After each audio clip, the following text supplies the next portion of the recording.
ರೀತಿಯಾದ ಅನುಭವವನ್ನ ಕಟ್ಟಿಕೊಟ್ಟಿತ್ತು. ಇಲ್ಲಿ ಬೆಳೆದಂತಹ ಮಕ್ಕಳು ಕೂಡ ಅದೇ ರೀತಿಯಾದ ಭಾವನೆಗಳನ್ನು ಒಳಗೊಂಡಿದ್ದಾರೆ ಅಂತ ಹೇಳಿ ನಾನು ಭಾವಿಸ್ತೀನಿ. ಸಾಹಿತ್ಯ ಅನ್ನುವಂಥದ್ದು ನಿಂತ ನೀರಲ್ಲ, ಅದು ಸದಾ ಹರಿಯುವ ಹೊಳೆ ಇದ್ದಾರೆ. ನಾವು ಯಾವುದೇ ಬರವಣಿಗೆಯನ್ನ ಮುಖ್ಯವಾಗಿ 3 ರೀತಿಯಲ್ಲಿ ವಿಭಾಗಿಸ್ಕೊಳ್ತೇವೆ. ಒಂದು ಪ್ರಭು ಸಂಹಿತ, ಇನ್ನೊಂದು ಮಿತ್ರ ಸಂಹಿತ, ಇನ್ನೊಂದು ಕಾಂತಾ ಸಂಹಿತ ಅಂತ ಹೇಳಿ. ಪ್ರಭು ಸಂಹಿತ ಅಂದ್ರೆ ಶಾಸ್ತ್ರಗಳು, ಏನ್ ಬರವಣಿಗೆ ರೂಪದಲ್ಲಿದ್ದಾವಲ್ಲ ಶಾಸ್ತ್ರಗಳು, ಆ ಶಾಸ್ತ್ರಗಳು ನೀವು ಹೀಗೆ ಮಾಡ್ಬೇಕು ಅಂತ ಹೇಳಿ ನಿಮಗೆ ಒಂದು ಆಜ್ಞೆಯನ್ನ ಮಾಡ್ತವೆ, ಅದು ಪ್ರಭು ಸಂಹಿತ. ಪುರಾಣಗಳು ಒಬ್ಬ ಆತ್ಮೀಯನಾದಂತಹ ಸ್ನೇಹಿತ ಅಥವಾ ಗೆಳತಿ ಹೇಗೆ ಬಂದಂತಹ ಸಮಸ್ಯೆಗಳನ್ನ ಅಥವಾ ಸಂತೋಷಗಳನ್ನ ಸಮನಾಗಿ ಹಂಚಿಕೊಳ್ತಾರೋ ಪುರಾಣಗಳು ಅದೇ ರೀತಿಯಾದಂತಹ ಅನುಭವವನ್ನ ಕಟ್ಟಿಕೊಡ್ತವೆ.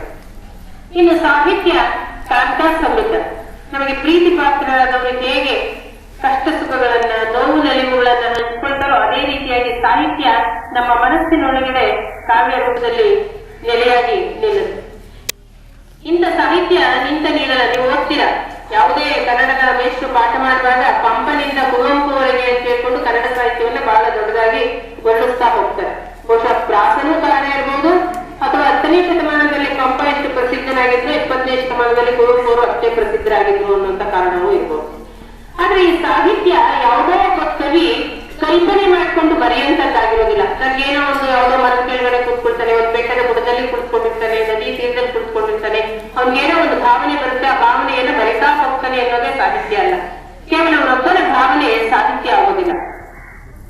ಸಾಹಿತ್ಯ ಅನ್ನುವಂಥದ್ದು ಬದುಕಿನ ಎಲ್ಲ ಮುಖಗಳನ್ನ ಒಳಗೊಳ್ತಾ ಹೋಗ್ತದೆ. ಈಗ ನಾವು ಯಾವ ಕಾಲದಲ್ಲಿದ್ದೇವೆ, ನಾವು ಎಂತ ಸಮಾಜದ ಮಧ್ಯೆ ಬದುಕ್ತಾ ಇದ್ದೇವೆ, ನಾವು ಎಂತಹ ಧಾರ್ಮಿಕ ಸಂಘರ್ಷಗಳ ಮಧ್ಯೆ ಇದ್ದೇವೆ. ಹಾಗಾಗಿ ಸಾಹಿತ್ಯ ಎನ್ನುವುದು ಆರ್ಥಿಕ ಚಿತ್ರಣ ಇರ್ಬೋದು, ಸಮಾಜದ ಎಲ್ಲ ಘಟನೆಗಳಿರ್ಬೋದು, ಧಾರ್ಮಿಕ ಒತ್ತಡಗಳಿರ್ಬೋದು, ಅಥವಾ ಆರ್ಥಿಕ ಸಮಸ್ಯೆಗಳಿರ್ಬೋದು, ಈ ರೀತಿ ಎಲ್ಲವನ್ನೂ ಒಳಗೊಂಡಿರುತ್ತದೆ. ಆಯಾ ಕಾಲದವರು ಬದುಕಿದಂತಹ ಆಯಾ ಕಾಲದಲ್ಲಿ ಸಾಹಿತ್ಯ ಹೇಗೆ ರಚನೆಯಾಯಿತು ಅದೆಲ್ಲವನ್ನ ಒಳಗೊಳ್ತಾ ಹೋಗ್ತದೆ ಸಾಹಿತ್ಯ. ನಾವಿಲ್ಲಿ ಪ್ರಮುಖವಾಗಿ ಸಾಹಿತ್ಯವನ್ನ ಗಮನಿಸಿದಾಗ ಹಳಗನ್ನಡ ಸಾಹಿತ್ಯಕ್ಕೂ ಹೊಸಗನ್ನಡ ಸಾಹಿತ್ಯಕ್ಕೂ ಬಹಳ ವ್ಯತ್ಯಾಸ ಇದೆ. ಏನದು ಅಂತ ಹೇಳಿದ್ರೆ, ಹಳಗನ್ನಡ ಸಾಹಿತ್ಯಕ್ಕೆ ತನ್ನದೇ ಆದಂತಹ ಒಂದು ನಿರ್ದಿಷ್ಟವಾದಂತಹ ರೂಪ ಇತ್ತು. ಛಂದಸ್ಸು, ಅಲಂಕಾರ, ಬಂಧ, ಈ ರೀತಿ ನಿರ್ದಿಷ್ಟವಾದ ನೆಲೆಯಲ್ಲಿ ಅದನ್ನ ರಚನೆ ಮಾಡಬೇಕಾಗಿತ್ತು. ಈ ಹೊಸಗನ್ನಡ ಸಾಹಿತ್ಯ ಅಂತ ನಾವೇನ್ ಹೇಳ್ಕೊಳ್ತೀವಲ್ಲ, ಈ ಹೊಸಗನ್ನಡ ಸಾಹಿತ್ಯ ಹಳಗನ್ನಡ ಸಾಹಿತ್ಯದ ನೆಲೆಯಲ್ಲೇ ಪ್ರಾರಂಭ ಆಗಿದ್ರು ಕೂಡ ಇದರ ಮೇಲೆ ಪರಿಣಾಮ ಬೀರುವಂತ ಅಂಶಗಳು ಬೇರೆ ಬೇರೆ ಆಗ್ತಾ ಹೋಗುದು. ನಿಮ್ಗೆ ಗೊತ್ತಿರಬೇಕು, ಬ್ರಿಟಿಷರು ಭಾರತಕ್ಕೆ ಬಂದ್ರು, ನೀವು ಇತಿಹಾಸದಲ್ಲಿ ಓದಿದ್ದೀರಾ, ಅವರ ಕಾಲ ಆಡಳಿತ ಮತ್ತೆ ಅವರು ಏರಿದಂತಹ ಕಾನೂನು ಕಟ್ಟಳೆಗಳು, ಅದರಲ್ಲಿ ಜನ ಅನುಭವಿಸಿದಂತಹ ಸಮಸ್ಯೆಗಳು ಎಲ್ಲವನ್ನ ನೋಡ್ಕೊಳ್ತಾ ಹೋಗ್ತೀವಿ ನಾವು. ಆ ಸಂದರ್ಭದಲ್ಲಿ ಕಡ್ಡಾಯ ಇಂಗ್ಲಿಷ್ ಶಿಕ್ಷಣ ನೀತಿಯನ್ನು ಕೂಡ ಅವರು ಜಾರಿಗೆ ತಂದರು. ಪ್ರತಿಯೊಬ್ಬರು ಕಡ್ಡಾಯವಾಗಿ ಇಂಗ್ಲಿಷ್ ಅನ್ನ ಕಲಿಯಲೇಬೇಕು ಅಂತ ಹೇಳಿ. ಹಾಗೆ ಕಡ್ಡಾಯವಾಗಿ ಇಂಗ್ಲಿಷ್ ಅನ್ನ ಕಲಿಯಲೇಬೇಕು ಅಂತ ಹೇಳಿದಾಗ ಕೆಲವರು ನೌಕರಿ ಆಸೆಯಿಂದ ಕಲ್ತರು, ಕೆಲವರು ತಮ್ಮ ಮನೆತನಗಳಲ್ಲಿ ಏನೋ ಒಂದು ದೊಡ್ಡಸ್ತಿಗೆ ಪ್ರತೀಕವಾಗಿ ಇಂಗ್ಲಿಷ್ ಅನ್ನ ಕಲ್ತರು. ಹಾಗೆ ಕಲ್ತಂತವರು ಕೆಲವೊಬ್ರು ಹೆಚ್ಚಿನ ವಿದ್ಯಾಭ್ಯಾಸಕ್ಕೆ ಹಡಗುಗಳ ಮೂಲಕ ಇಂಗ್ಲೆಂಡ್ಗೂ ಕೂಡ ಹೋಗಿ ಬಂದರು. ಅಲ್ಲಿ ಇಂಗ್ಲೆಂಡ್ ನಲ್ಲಿ ನೋಡಿ, ನಮಗೆ ಯಾವುದೇ ಒಂದು ಲಾಭದಾಯಕವಾದಂತಹ ವಿಚಾರ ಆದ್ರೆ ಅದು ಕೆಲವೊಂದು ಸಂದರ್ಭದಲ್ಲಿ ನಷ್ಟದಾಯಕವಾಗಿರುತ್ತೆ. ಕೆಲವೊಂದು ನಮಗೆ ಬಲವಂತವಾಗಿ ಹೇರಲ್ಪಟ್ಟದ್ದು ಅಂತ ಅನ್ನಿಸ್ಕೊಂಡ್ರು ಕೂಡ ಕೆಲವೊಂದು ಸಾರಿ ಅದು ನಮಗೆ ಎಷ್ಟು ಫಾಯ್ದವನ್ನು ಕೂಡ ತಂದುಕೊಡ್ತದೆ. ನಮಗೆ ಶಾಲೆಯ ಸೇರಿಸುವಾಗ ಅಥವಾ ಶಾಲೆಯಲ್ಲಿ ಟೀಚರ್ಸ್ ಶಿಕ್ಷಕರು ಹೊಡೆಯುವಾಗ ನಾವು ಸಾಕಷ್ಟು ಬೈದ್ಕೊಳ್ತಾ ಇರ್ತೀವಿ. ಅವ್ರಿಗೆ ಯಾಕೆ ಹೀಗೆ ಹೊಡಿತಾರೆ ಅಂತ ಹೇಳಿ ಮತ್ತೊಂದು ಅವ್ರು ಬೈಬೇಕಾದ್ರೆ ನೋಡ್ಕೊಳ್ತಾ ಇರ್ತೀವಿ. ಆದ್ರೆ ಮುಂದೆ ಎಂದೋ ಒಂದು ದಿವಸ ನಾವು ನಮ್ಮ ಬದುಕಿನಲ್ಲಿ ಒಂದು ನೆಲೆಯನ್ನು ಕಂಡುಕೊಂಡಾಗ ಅದಕ್ಕೆ ಕಾರಣವಾದಂತಹ ಶಿಕ್ಷಕರ ಬಗ್ಗೆ ಬಹಳ ಗೌರವವನ್ನು ಒಳಗೊಳ್ತೀವಿ. ಯಾವತ್ತೂ ನಾವು ಅದೇ ಶಿಕ್ಷಕರನ್ನ ಬೈದ್ಕೊಂಡಿರ್ತೀವೋ ಇವತ್ತು ಅದೇ ಶಿಕ್ಷಕರು ನಮಗೆ ಆ ರೀತಿ ಬೈದದ್ರಿಂದ ಇವತ್ತು ನಮ್ಮ ಬದುಕು ಒಂದು ನೆಲೆಗೆ ಬಂದಿದೆ ಎನ್ನುವ ಭಾವ ಬರುತ್ತೆ. ಎಲ್ಲವನ್ನು ಕೂಡ ಇಂಗ್ಲಿಷ್ ನಮಗೆ ಒತ್ತಾಯಪೂರ್ವಕವಾಗಿ ಭಾಷೆಯಾಗಿ ಬಂದ್ರೂ ಕೂಡ ಆ ಇಂಗ್ಲಿಷ್ ಕಲಿಕೆಯ ಕಾರಣದಿಂದ ವಿದೇಶಕ್ಕೆ ಹೋದಂತಹ ಎಷ್ಟೋ ಜನ ಹೊಸ ವಿಚಾರಗಳನ್ನ ತಿಳ್ಕೊಳ್ತಾ ಹೋಗ್ತಾರೆ. ಇದು ಪ್ರಮುಖವಾಗಿ 2 ವಿಚಾರಗಳ ಮೇಲೆ ಪರಿಣಾಮವನ್ನು ಉಂಟು ಮಾಡ್ತದೆ. ಒಂದು ರಾಜಕೀಯದ ಮೇಲೆ, ಮತ್ತೊಂದು ಸಾಹಿತ್ಯದ ಮೇಲೆ.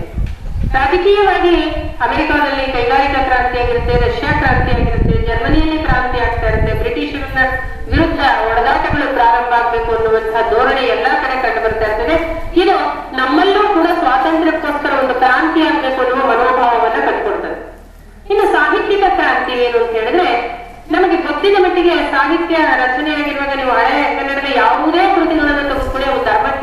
ಆಗಿರ್ಲಿ ಅಥವಾ ಸಾಮಾಜಿಕ ಕೃತಿಯಾಗಿರ್ಲಿ, ಅವು ಪ್ರಮುಖವಾಗಿ ಇಲ್ಲ ದೇವರನ್ನ ಕುರಿತ ಕೃತಿಯಾಗಿರುತ್ತೆ, ಇಲ್ಲ ಒಬ್ಬ ಪುರಾಣ ಪ್ರಸಿದ್ಧ ವ್ಯಕ್ತಿಯನ್ನು ಕುರಿತಾಗಿರುತ್ತೆ, ಇಲ್ಲ ಒಬ್ಬ ತಮಗೆ ಆಶ್ರಯ ನೀಡಿದಂತ ರಾಜನನ್ನು ಕುರಿತದ್ದಾಗಿರುತ್ತೆ. ಇದು ಬಿಟ್ಟು ಸಾಮಾನ್ಯ ವ್ಯಕ್ತಿಯನ್ನ ಅಥವಾ ಸಾಮಾನ್ಯ ವಿಚಾರವನ್ನ, ಸಾಮಾನ್ಯ ವಸ್ತುವನ್ನ ತೆಗೆದುಕೊಂಡು ಯಾರು ಕೃತಿಯನ್ನ ರಚನೆಗಳನ್ನು ಮಾಡ್ತಿರ್ಲಿಲ್ಲ. ಮತ್ತೆ ಸಾಹಿತ್ಯ ಅಂದ್ರೆ ಅದು ಕಾವ್ಯ ಅಂತ ಹೇಳಿದ್ರೆ ಅದರಲ್ಲಿ ಇಷ್ಟು ವರ್ಣನೆಗಳಿರ್ಬೇಕು, 18 ವರ್ಣನೆಗಳು ಕಡ್ಡಾಯವಾಗಿರ್ಬೇಕು, ಅಲಂಕಾರ, ಛಂದಸ್ಸು, ಈ ತರ ಏನೋ ಸಾಕಷ್ಟು ಕಟ್ಟುಪಾಡುಗಳು ಇರ್ತಾ ಇತ್ತು. ಆದ್ರೆ ಪಾಶ್ಚಾತ್ಯರ ಪ್ರೇರಣೆಯಿಂದ ನಮ್ಮಲ್ಲಿ ಏನು ಹೊಸಗನ್ನಡ ಸಾಹಿತ್ಯ ಅಂತ ಬಂತು, ಆಗ ಮೊದಲಿಗೆ BM ಶ್ರೀ ಅವರು ಸಾಕಷ್ಟು ಇಂಗ್ಲಿಷ್ ಕವಿತೆಗಳನ್ನ, ಒಂದು 60 ಇಂಗ್ಲಿಷ್ ಕವಿತೆಗಳನ್ನ ಕನ್ನಡಕ್ಕೆ ಅನುವಾದಿಸಿ ಕಾವ್ಯ ಅಂದ್ರೆ ಈ ರೀತಿ ರಚನೆ ಮಾಡಬಹುದು ಅಂತ ಹೇಳಿ ಭಾವಗೀತೆ ಎನ್ನುವ ಹೆಸರಿನಲ್ಲಿ ಪ್ರಾರಂಭಿಸಿದ್ರು.